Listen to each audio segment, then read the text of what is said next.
Hello again. If we're following the normal church calendar, we've now passed through Holy Week and into the season of Easter. My feelings have taken me a bit by surprise in all this. I'd been thinking about this being a long Lent and Easter not really coming until the restrictions are eased and we can gather again. I thought about the idea of quarantine and how in origin the word refers to a 40-day period, which echoes Lent. And I thought we would need to continue our fasting from the kinds of worship we're more used to. Well, we do need to continue that fasting. But I have to say, I was surprised by how Holy Week and Easter Day felt to me. Of course, my feelings are intensely personal to me, and how you experience the week will almost certainly be different. But somehow it didn't really feel like Holy Week to me. So far, I've been taking charge of the Circuit Worship website, and with daily reflections during Holy Week, there was some work to be done there, as well as the 2 days when I did the reflections myself. So I should have noticed it was Holy Week, really, but it didn't feel like it.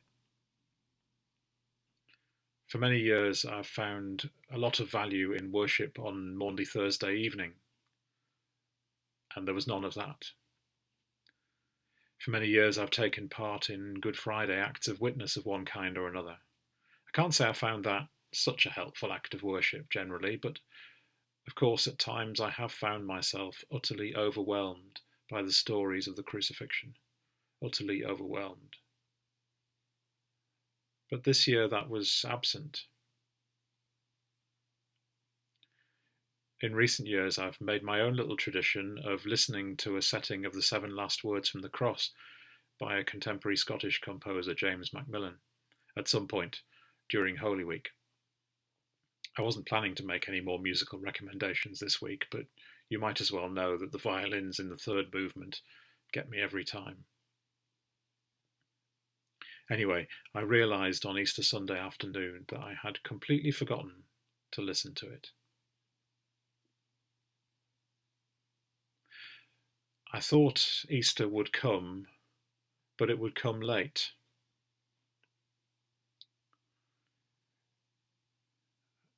In the year after I left school and before I went to university, I had what we'd now call a gap year, but I don't really remember anyone calling it that at the time.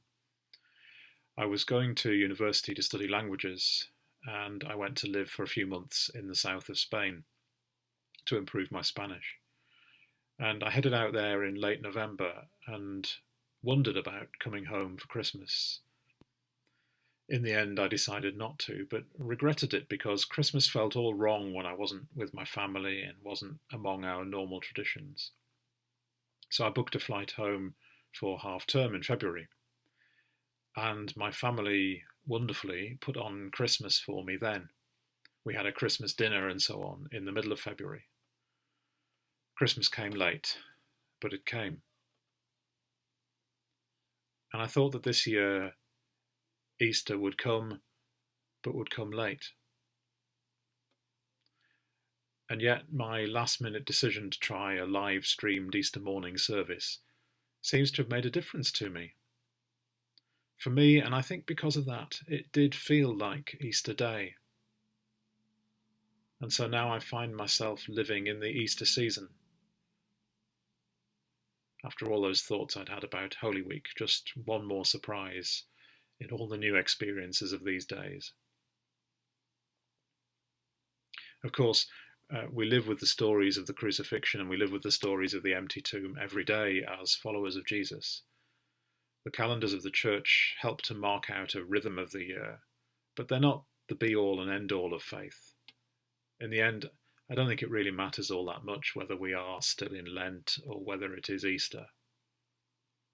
But however you feel about church calendars, it feels as if we are living in a strange in-between time, and we don't quite know when we will step out of it. It reminded me of an example I used to use in my phonetics lectures back when I was teaching in universities. And it's a bit of a recording which comes from an old edition of a Radio 4 programme called Word of Mouth about language, which is usually presented by Michael Rosen. And so first, a little recording of Michael Rosen introducing an interview with a former colleague of mine. John Local is unconvinced. I hope you agree that it sounds fairly normal, but it's actually an edit. I played around with what Michael Rosen actually said, and this is what he actually said. John Local, Professor of Phonetics and Linguistics at the University of York, is unconvinced. That whole section in parentheses, in brackets, happens with the melody of the voice moving around all over the place.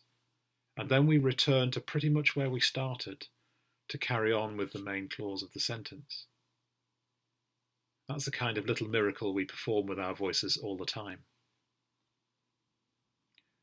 Well, I wonder if we are living in the bit in brackets at the moment. At some point, we'll come out of this period.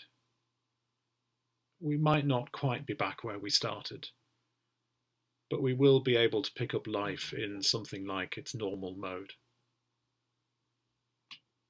But for the moment, whether this is Lent or Easter or whatever it is, let's live life in the brackets as best we can as followers of Jesus.